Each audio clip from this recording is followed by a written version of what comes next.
હવે નજર કરીએ વિગતવાર સમાચાર પર। દેવભૂમિ દ્વારકાના ભોગાત ગામમાં પોલીસની એસઓજી ટીમે પશુ ક્રૂરતાને અટકાવવા માટે મહત્વપૂર્ણ કાર્યવાહી કરી છે। ભોગાત સ્થિત બંસી ટ્રેડર્સ નામની એક દુકાન પર પોલીસે દરોડા પાડ્યા અને પશુઓમાં દૂધનું ઉત્પાદન કૃત્રિમ રીતે વધારવા માટે વાપરવામાં આવતા 275 પ્રતિબંધિત ઇન્જેક્શનો જપ્ત કર્યા। આ ઇન્જેક્શન પશુઓ માટે અત્યંત જોખમી અને પીડાદાયક માનવામાં આવે છે। દુકાન સંચાલક ભરતભાઈ વરુ વિરુદ્ધ પ્રાણી ક્રૂરતા નિવારણ અધિનિયમ 1960 મુજબ ગુનો દાખલ કરવામાં આવ્યો છે અને તેમની ધરપકડ કરાઈ છે। આ ઇન્જેક્શનનો ઉપયોગ ભવિષ્યમાં પશુને ગંભીર નુકસાન પહોંચાડે છે। દ્વારકા એસઓજી દ્વારા આ સમગ્ર નેટવર્કની ઊંડાણપૂર્વક તપાસ શરૂ કરવામાં આવી છે। આ ગેરકાયદેસર વેપારમાં સંડોવાયેલા અન્ય વ્યક્તિઓ સુધી પહોંચી શકાય તે દિશામાં પોલીસે તપાસ શરૂ કરી છે।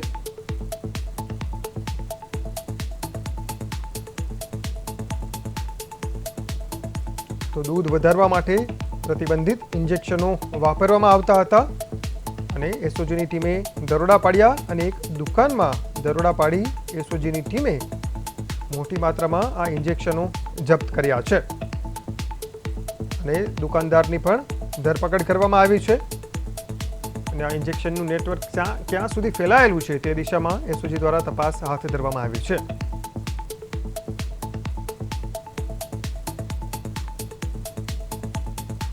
કૃત્રિમ રીતે દૂધનું ઉત્પાદન વધારવા માટે પશુઓને આ ઇન્જેક્શનો મારવામાં આવતા હતા અને એસઓજીની ટીમે એક દુકાન પર દરોડો પાડ્યો અને 275 ઇન્જેક્શનો જપ્ત કર્યા છે। સાથે સાથે દુકાનદારની પણ ધરપકડ કરી છે।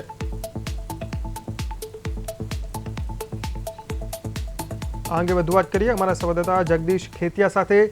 જગદીશ, પશુઓમાંથી દૂધનું ઉત્પાદન વધારવા માટે જે પ્રતિબંધિત ઇન્જેક્શનો ઝડપાયા છે, શું છે વધુ વિગત આ અંગે?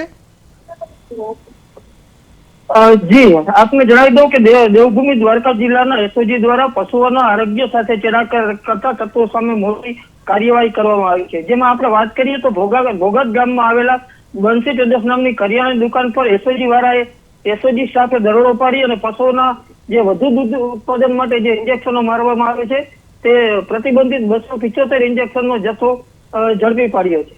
જી જગદીશ, 275 ઇન્જેક્શનો જપ્ત કરાયા, પરંતુ અત્યાર સુધીમાં આ ઇન્જેક્શનો કોઈ પશુપાલકોને અપાયા છે કે કેમ, અને તેના દ્વારા કોઈ પશુપાલકે દૂધ વધાર્યું છે કે દૂધનું ઉત્પાદન વધાર્યું છે, અને જે લાવવામાં આવ્યા હતા એ ક્યાંથી જથ્થો લાવવામાં આવ્યો હતો તે અંગે કોઈ વિગત? જી, આ અંગે હજી એસઓજી પોલીસ જે દેવભૂમિ દ્વારકાની જે એસઓજી પોલીસ છે તે આ અંગે હજી વધુ તપાસ ચલાવી રહી છે। જી જી જગદીશ, આભાર માહિતી બદલ। તો ઇન્જેક્શનો ક્યાંથી આવ્યા, કોને કોને આપ્યા તે દિશામાં પોલીસ દ્વારા તપાસ હાથ ધરવામાં આવી છે। હાલ તો વેપારીની ધરપકડ કરી આગળની કાર્યવાહી હાથ ધરાઈ છે।